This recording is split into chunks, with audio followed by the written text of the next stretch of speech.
Our gospel reading on this first Sunday in Lent is the traditional story which is recounted in this season of the year. It shows up in 3 of the Gospels in one form or another.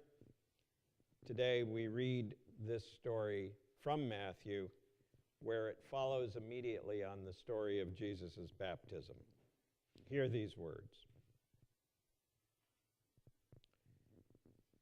Then Jesus was led up by the Spirit into the wilderness to be tempted by the devil. He fasted 40 days and 40 nights, and afterwards he was famished.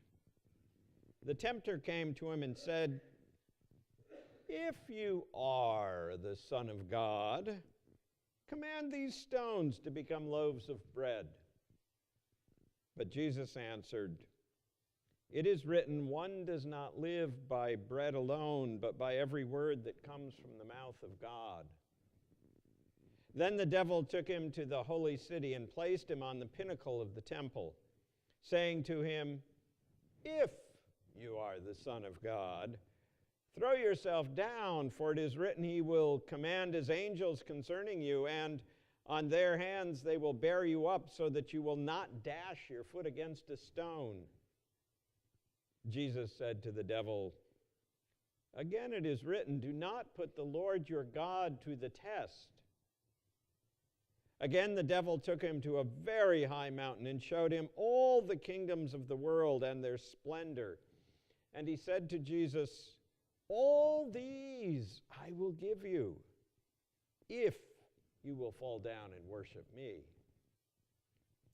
Jesus said to him, "Away with you, Satan, for it is written, worship the Lord your God and serve only him." Then the devil left him, and suddenly angels came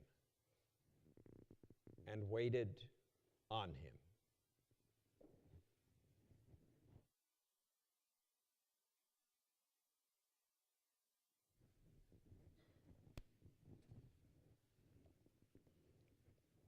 Please pray with me.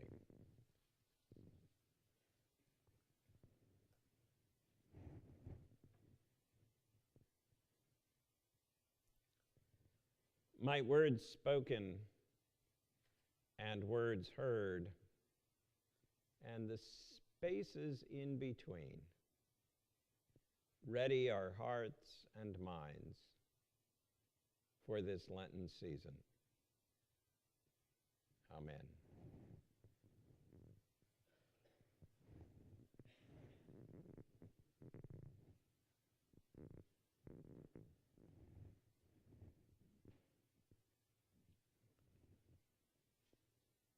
The story of Jesus' temptations in the wilderness contains what I believe to be one of the most frequently quoted verses of Scripture. Man does not live by bread alone. Or more inclusively, as our translation has it, one does not live by bread alone. I've heard folks quote that verse in a literal sort of way just before they downed a beer or ate a big piece of chocolate cake. Man does not live by bread alone. I've also heard them use it in a more metaphorical way as they've purchased some luxury item like a fancy new car. Man does not live by bread alone. Vroom! There are other things we need in order to be happy or fulfilled, but those words about bread are only half of what Jesus says.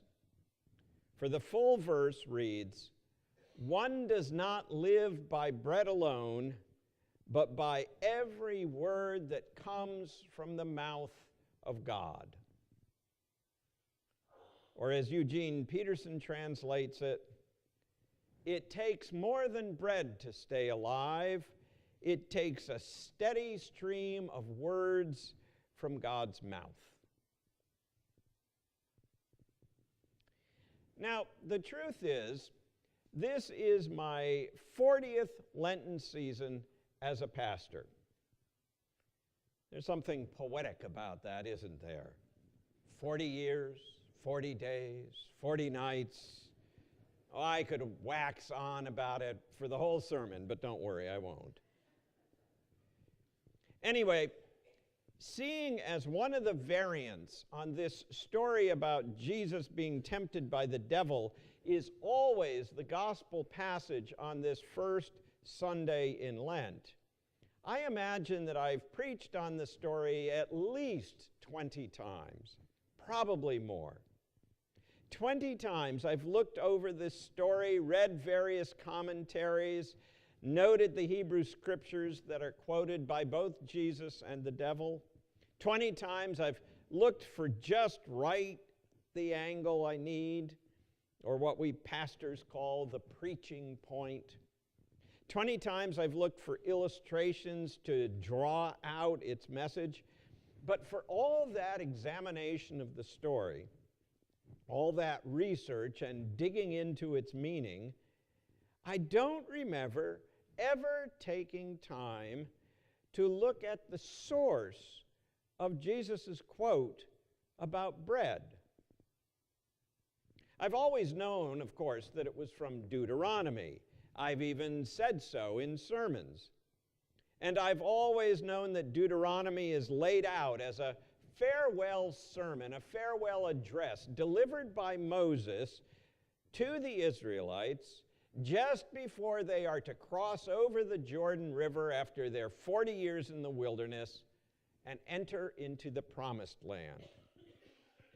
And clearly, Matthew wants us, his readers and listeners, to make that connection between the Israelites' time in the wilderness and the 40 days that Jesus spends in the desert. But somehow I never really thought about the quote, this quote about bread and the words of God.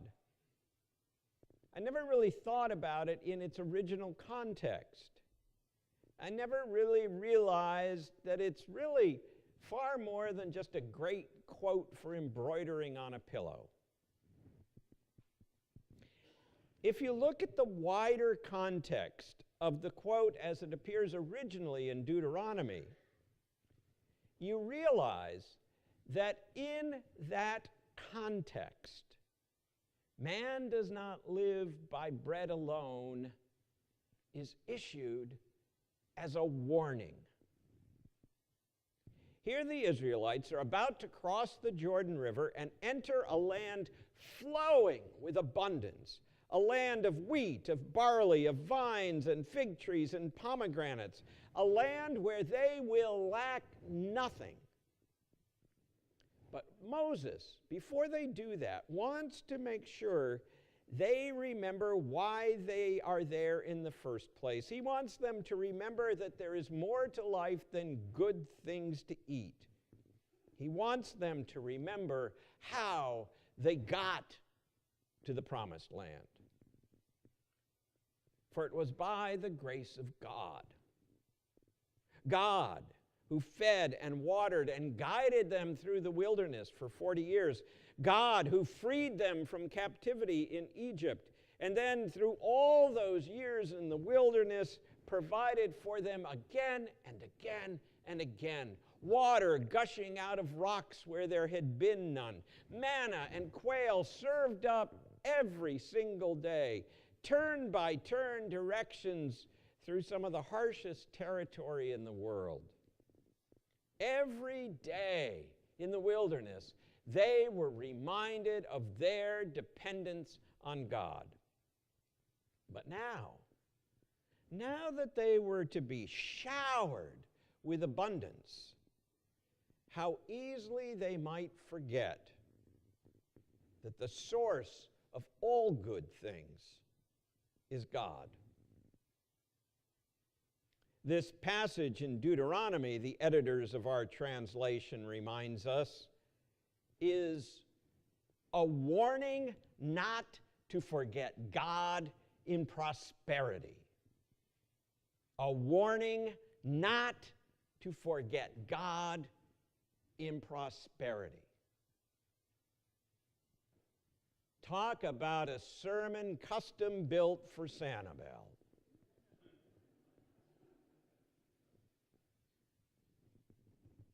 So let's be honest about it. It is Lent, after all, a confessional season. Most of us live in prosperity, don't we? Whether we live on island or off, most of us have been richly blessed with material things. We have more than enough to eat. We are sheltered by beautiful homes. We have clothing from Chico's and memberships at the club, and enough stocks and bonds that the folks who oversee our investments are in the business of wealth management. That's prosperity. Not all of us have so much, I realize, but many, if not most of us do. And all of us, no matter who we are, have more, far more than the children of South Sudan or Syria or the south side of Chicago. Now, don't misunderstood. Abundance in and of itself is not a bad thing. This is not a beat up on the rich sermon. But I really suspect that we run the very same risk that those Israelites did. For we can very easily begin to think that our prosperity comes about because we have earned it. We worked our tails off so that we might have the good things in life. Yes, God is great all the time, God is great. We know that, but really, basically, this prosperity is our own doing. It doesn't have anything really to do with God, not really, just hard work and maybe a little bit of luck. But one does not live by bread alone. And while, yes, you have worked hard, no doubt, for what you have, I know I sure did, still do. The stuff I can buy with my paycheck, I work hard for that all the time. Thank you very much for providing it, by the way, each week and actually twice a month, if you really must know. But that stuff, ultimately, comes from God. But beyond that, this verse is really about more than bread, more than stuff. What gives us life, says Moses to the Israelites, what gives us life, says Jesus to Satan, isn't just bread, it's God. Every word that comes from the mouth of God. Think CPR, think mouth-to-mouth resuscitation. It is the very word, the very breath, the very Spirit of God that animates us, that gives us existence. But we forget. We are so very tempted, especially those of us who are Americans, to buy into the myth of self-reliance. For thinking we can do it without God often leads to thinking we can do it without other people as well.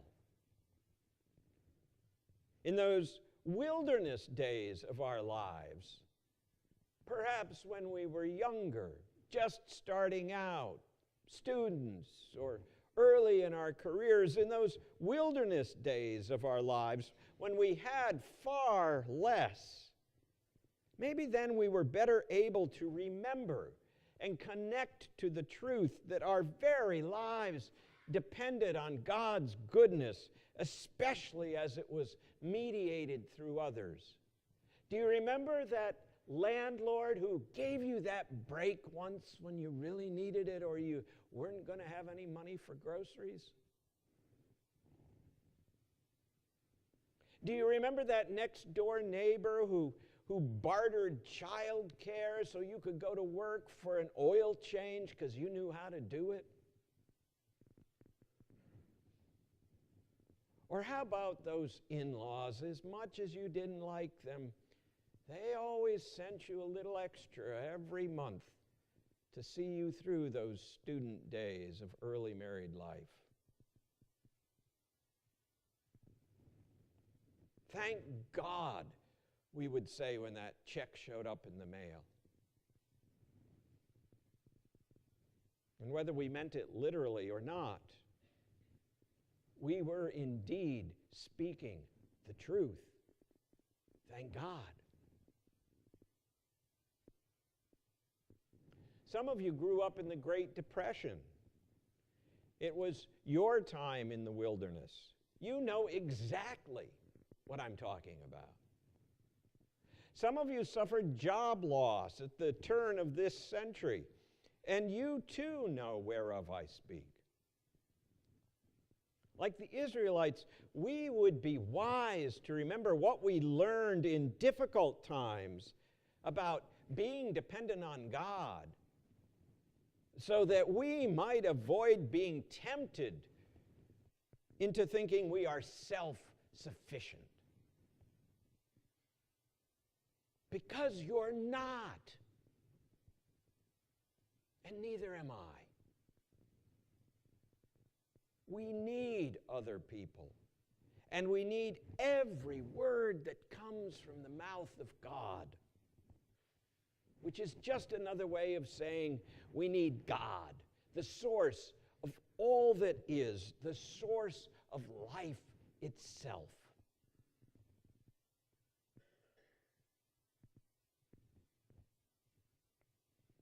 Millard Fuller was a very successful businessman. In the early 60s, he became a millionaire, a far less common occurrence back then. But he realized over time that his great wealth had led him down the blind alley of self-sufficient thinking, and he was miserable. But then he and his wife came under the influence of Clarence Jordan, co-founder of Koinonia Farm. And he came to realize that his prosperity had blinded him to his need for God. In time, Fuller gave away all his monies and moved to Koinonia. In one of his books, he speaks of feeling unburdened by his decision to give away his wealth. He writes, "We felt ready for whatever God had for us to do." One weekend, Fuller and Jordan were at a Baptist church in Atlanta, where Jordan was scheduled to speak. As they waited for the time for Jordan to preach, the pastor of that church approached them and asked if Jordan would be willing to hear a concern the pastor had and perhaps offer some advice. He agreed. So they all sat down, and the pastor started telling Jordan about the church's janitor. He was a good man with a large family, 8 children in all.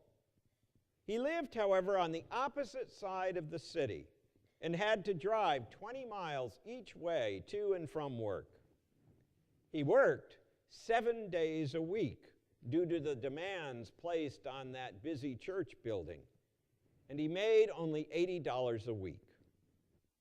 The pastor was in the midst of a struggle with the lay leaders of the congregation, trying to procure a raise for this hardworking man, but they would not give an inch. The budget was tight, he was told. We've scheduled all the money we've got for other things. It just can't be done. "What can I do?" the pastor asked Jordan. Jordan asked him a series of questions to make sure he had understood that the lay leaders wouldn't give the raise because there was no money in the budget. Then he asked the pastor, "Where do you live?" "Just down the street." "And how many children do you have?" "2," he answered. do you make more than the janitor? The pastor, whose name, by the way, happened to be John,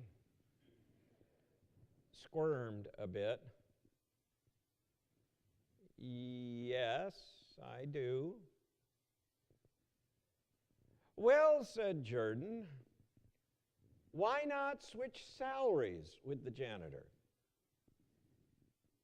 That wouldn't require any extra money in your budget. You live right by the church and you only have 2 children while he has 8. Surely you could live more easily on his salary than he can.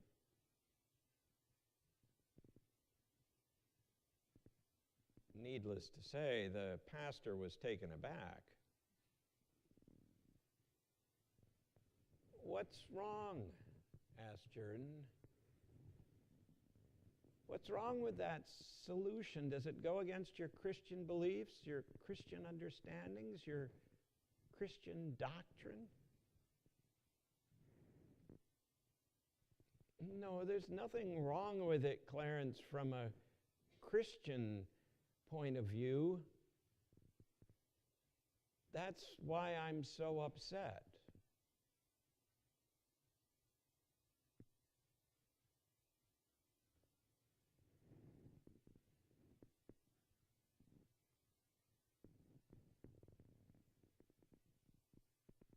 Man does not live by bread alone. Neither does woman. No, you may not be called upon to give up all your wealth, as Millard Fuller did. He went on, by the way, to found Habitat for Humanity.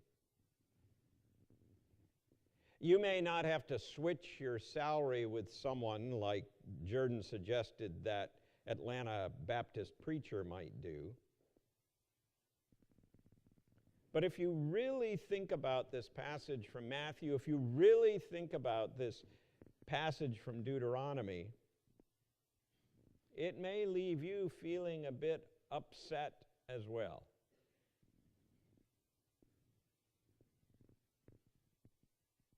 But that's okay. It's supposed to. But hey, that's Jesus for you.